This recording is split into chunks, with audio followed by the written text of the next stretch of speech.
Hello, everyone, and welcome to our new episode of the Expat Career and Lifestyle podcast. This is Dominika, your host, and today I am coming to you with another fantastic guest, Isabelle Peyrichoux. She's a former tech industry professional turned into transformational career reinvention coach.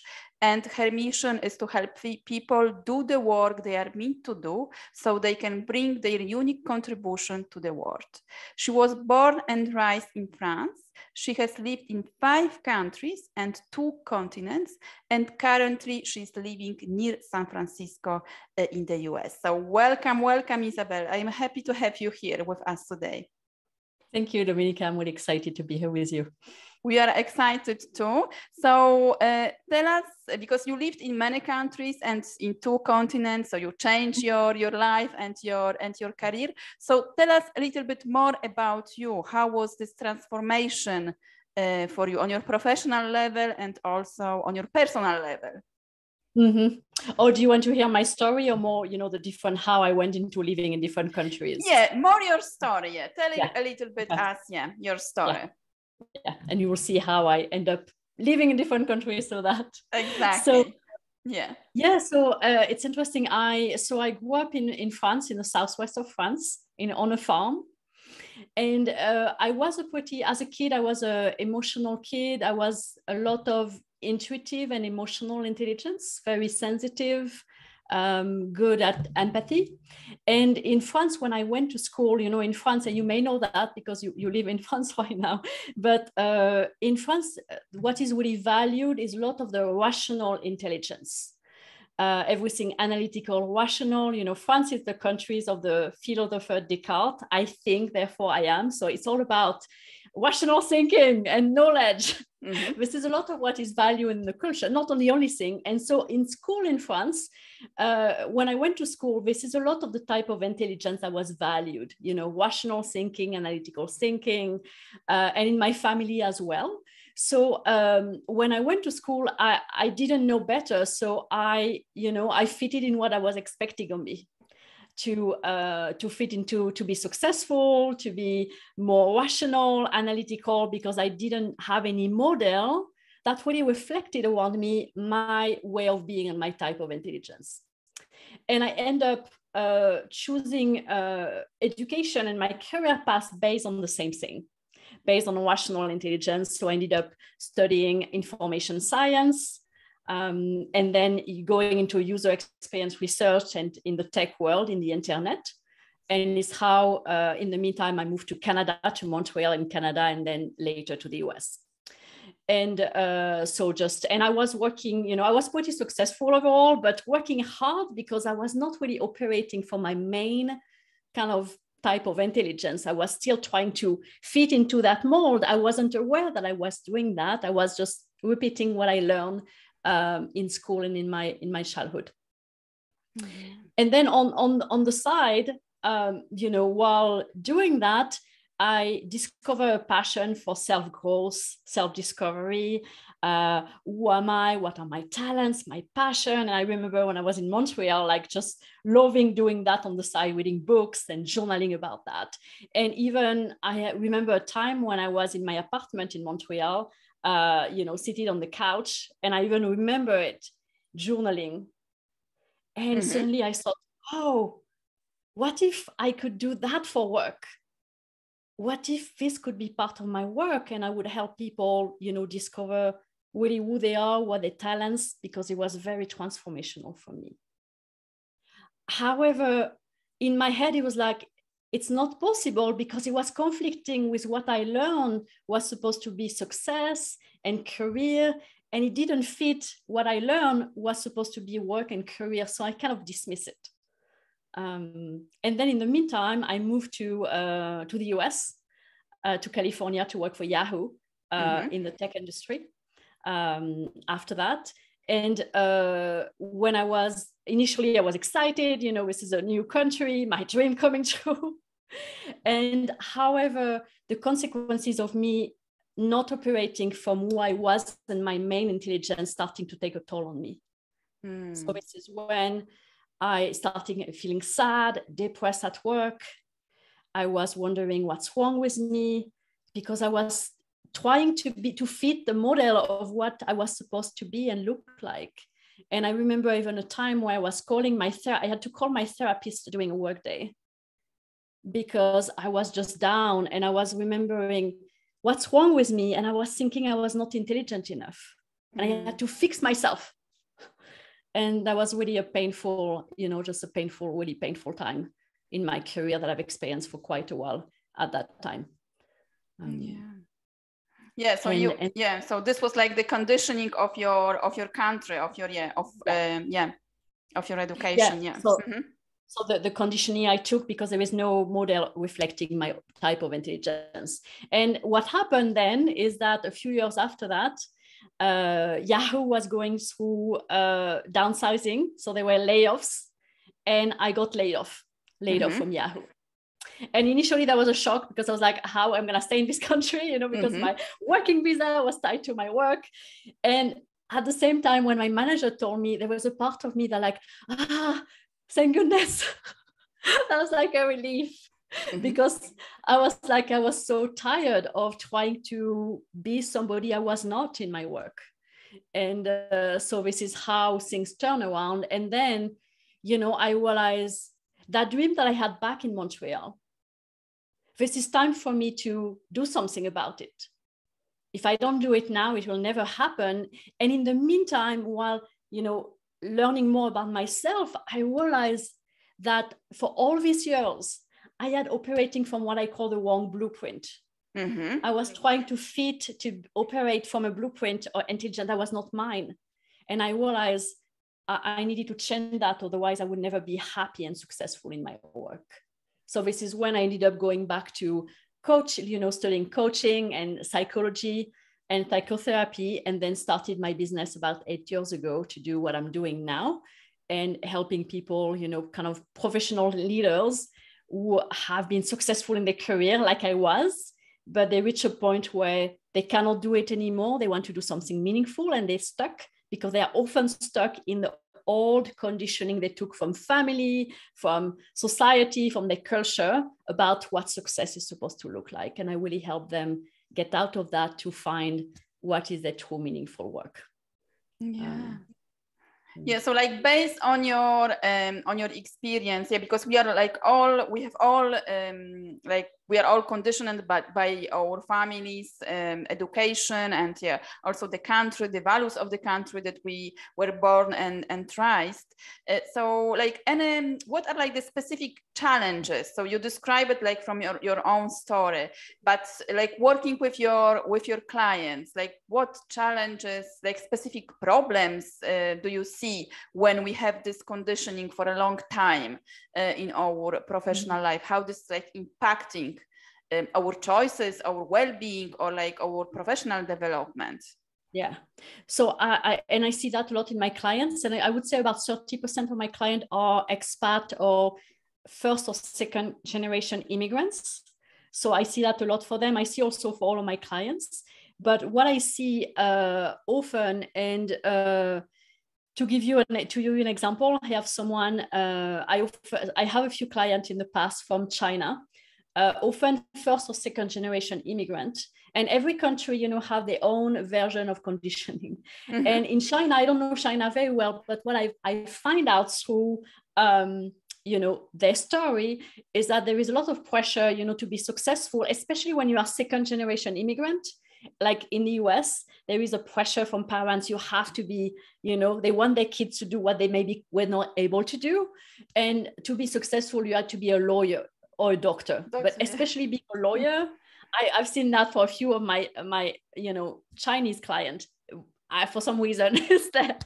So I had clients I worked with, and they had this thing in their head that they went into law school and they did lawyering, and they were miserable, and depressed, and it can even lead to burnout, because when you are operating against your natural talents, you can, if you do that too much, you can feeling depressed, being burnout, even start having physical symptoms, because your body is always working against yourself. And so I see that with with clients like that, and people from different cultures as well, or different type of conditioning. So the consequence can be really bad for your well-being and your health as well, and your relationship, because you can also, keep complaining in your relationship and being so stressed that it affects negatively all your relationships in your life.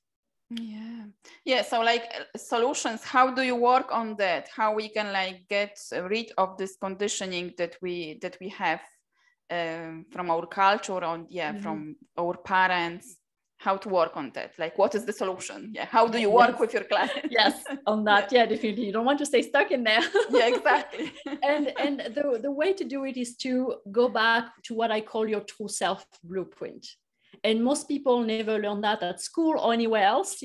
We really are. And what I call your blueprint is independently on the conditioning from outside, but who you are. And what I call blueprint is kind of the combination of 4 different things that we combine together. You have really your own inner compass, and then it's easier to find work that is truly aligned with you yourself, and let go of all the voices from the outside. And so in the 4, do you want me to share about the 4 component of the Go on. So the four component of it, so they are your core drivers and values for fulfillment. So what ingredients do you need to be fulfilled in life and in your career specifically? Not what society tell you what success is supposed to look like, or your family, or your country, but for you, what do you need to be truly fulfilled? What are your unique ingredients? For example, it can be, are you someone who thrives on collaboration? I have clients who they need teamwork, collaboration. Otherwise, if they work by themselves, they are miserable. This is just an example. Or do you need, are you someone who thrives on problem solving, and you have someone who just love, problem solving and have your freedom to do that? It's just 2 examples, but what are your core drivers of fulfillment? So this is one.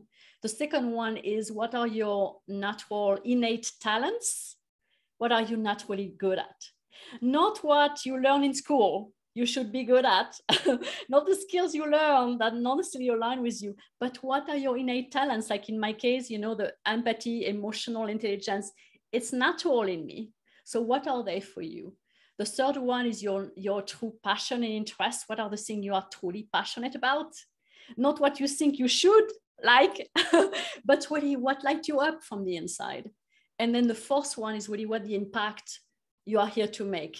What is really your purpose? And everybody has one. It doesn't have to be huge, but everybody, and sometimes it's unconscious, has a specific impact they want to make around them. So they are the 4 components of your blueprint. And when you, at the intersection of it, is really your true self and the compass to build on, to really go after the right career path for you, so that you build the right house. It's like building a house on the wrong foundation. You want to have the foundation in place so that you go after the right career path for you. Yeah, so it's very important, to go through all those 4 steps and understand exactly like what is your passion, what you are good at, and what impact can you do. But for example, sometimes you can, so you have this conditioning, this cultural conditioning, but you can also like feel scared that when, for example, like you finished your job with Yahoo, and at the beginning it was like a disaster. No, what I am going to do right now. Then it turned into something positive. But sometimes you can be scared also to leave like your, let's say, this traditional job, this job, this your dream job, for example. And then go and do exactly what you are really passionate about. So how to like overcome this also, like this going out of this. Yeah, no, that's definitely a good point. It can be very scary to do that, and it's normal to be afraid of it, because we live also in societies where we need to make money, we need to make a living. It's part of the way it is. So there are a few things that I think help for that. First of all, what I find with the people I work with is and a lot of people work with me while they are still on in their work, in their career. Some people sometimes are not, but you have, ensure you have your survival need met. You need to have income and stuff like that. So you don't have to stress. You have money coming in. You are sustained. So ensure you have that. And on the side, we do this deep work or going into their blueprint, and we take several months to do that, because the more we clarify what you are not really good at, what you love, and we take time, your clarity goes up and also your confidence. And it's like, we switch, like your confidence, you were scared and your confidence is there. And slowly, by working on the blueprint, slowly it starts to shift, because you start realizing so much in contact with your strengths that you find the confidence and also the clarity. When we clarify what's really the work you are meant to do, you have so much passion for it that kind of helps counterbalance the fears. And then I would say the second thing I tend to recommend, and we work on the fears as well, we welcome them, is going at your own pace. I'm not someone who said, okay, you just suddenly leave your work and just change. For some people it may work, but sometimes it's just, what is the milestone to get there? You may need to stay in your work for a while before you can build on the side, exploring different things and going at your own pace to shift, instead of doing a shift like jumping in the water right away. Yeah. So it's like definitely not like jumping from the bridge into the water. Yeah. No, it would be too, it's too much. Sometimes people, it works depending on situation, but often it's just too much. People are not ready yet for that. Yeah. So we spoke about like the negative let's call it like the negative side of the conditioning, of the cultural conditioning. So what are like the strengths that you can have from your cultural background, and how to like apply it into your career or into your business? How to leverage your career or business? No, I like this question, because it's really also showing the other side of the coin. Yeah, exactly. Not only like the bad things. It's not just, and for me it has been my journey also to learn to love all the strengths from my native culture. And for example, in my case, and I'll share an example on a client as well, is that now what I say my cultural wounds in some way, when I was a kid, we all have wounds, parental, cultural anyway. And the fact that I was, I couldn't really express my true intelligence in school, now is becoming my superpower, and it is becoming my life's work, because I infuse it in the work I do. And it's become a mentor call that my life PhD. Like we all have a life PhD, based on what you experience, your wound, you transform them into your strengths. And now I'm able to use that as a way to help people really do what they are meant to do.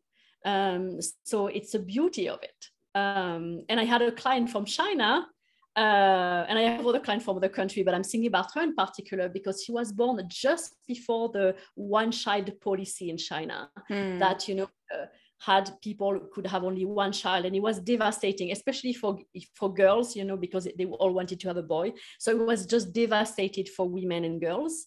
And now she lives in the US. She has 2 girls, and she's very proud of her girls.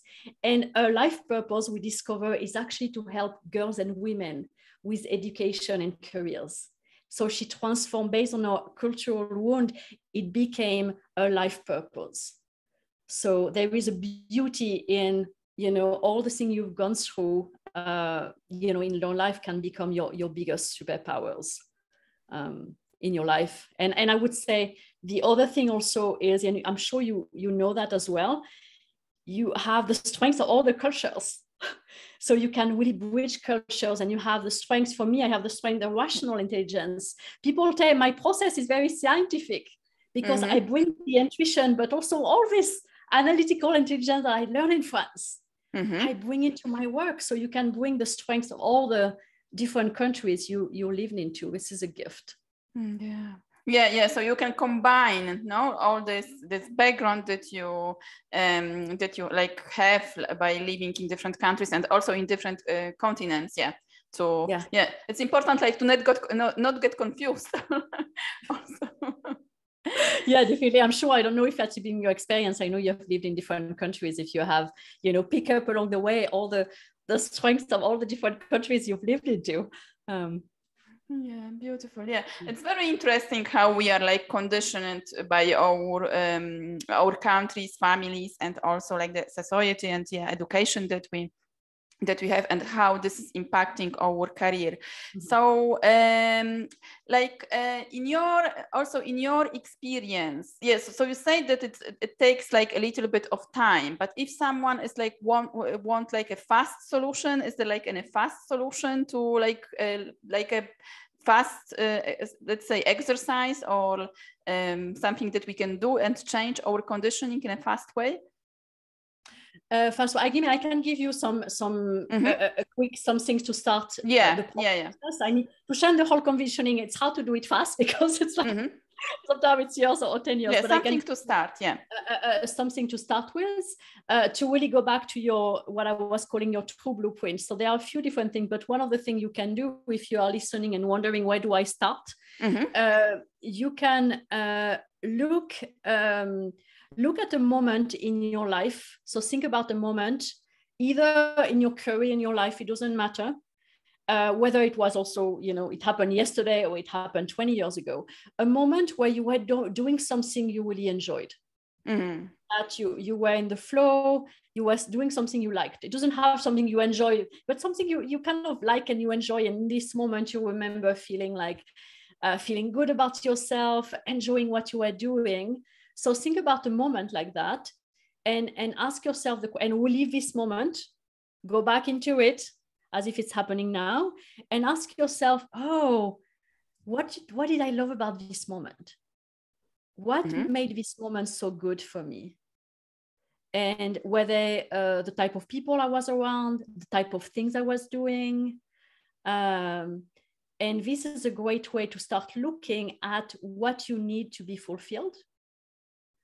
Because if it's moment, and you can do that for 2 or 3 different moments, you're going to start looking, for example, what is really, I had a client who once he said, oh, I remember I was playing tennis. And he said, that's nothing to do with career, But I told him, what did you like about this moment where you were playing tennis? He said, I love the challenge. I love the challenge of going over and then I told him, do you like challenges in your career? And he said, yes, if I don't have a challenge in my career, that doesn't work at all. So start looking at this moment and what specifically you need. You're going to start having some key drivers that you need to be fulfilled in your work. Wonderful, wonderful, Isabelle. So thank you very much for sharing that and sharing your experience and knowledge about how we can get rid of our conditioning. So what are like your projects and how people, if they want to work on their cultural conditioning or discovering their passions, how they can get in touch with you also? Yes, so the best way to get in touch with me is through my website. So it's brilliantseeds.com. So brilliantseeds.com. I know it'll be in the show notes. Brilliant Seeds, because you have brilliant seeds inside of you. So you go on my website and there you can also download. There is the free report that you can download where there is even more information and diagrams to explain what I shared with you to do and some other exercises. So it's a good way to get started, to look more if you want to learn more. And also if you listen, you are very inspired and you're like, I want to really explore potentially how it would be to work with me. I can do like a complimentary session with no obligation to just help you understand what's going on for you. And so you just have to go to yourmeaningfulwork.com. So yourmeaningfulwork.com, and then you can apply to just have a conversation with me. Fantastic. So any particular projects for the, let's say, for the last months of 2022? 22. Yeah, I mean, my projects are really to share my message more broadly. So, speaking with you in one way, I'm giving a talk in a few days, but I know for people listening, probably maybe it will be after. Yeah, it will be after, but I'm being more giving talks at different places, and especially touching people who are a multicultural background. So I'm really, really interested in that too, helping more people. So it's kind of in the process of sharing that more to the world right now. Fantastic. So last piece of advice and insights, yeah, or suggestions? Yes. Yeah. Let's see what I want people to live with. Yeah, I mean, I want you, if you're listening, I really want you to know, sometimes we have doubt, we wonder, but do I have talents in me? Am I really good at something? Do I have a purpose? And if you are doubting that, I want you to know, after working with hundreds of people and people who have the same doubt, you have that. Every single person on the planet has some specific gift to bring to the world and purpose. You might not see it right now because it's clouding by the conditioning, but I invite you to do, the exercise I recommend. And I want you to know that it's in you, even if you doubt it. And I really want that for you to go on the journey for you, but also for the world. The world is missing out when you don't share your gift with the world. Wonderful, wonderful. Thank you very much for sharing that, Isabelle. Thank you very much for listening or watching, if you are watching the video version. So share with us what actions, what steps are you going to take? What is your experience when it comes to your own conditioning, living from your native country or living in different countries? Share in the comments. And I will be back soon with another fantastic episode. Thank you very much, Isabelle, once again. It was great to have you. Thank you, Dominica. It was great. You're welcome.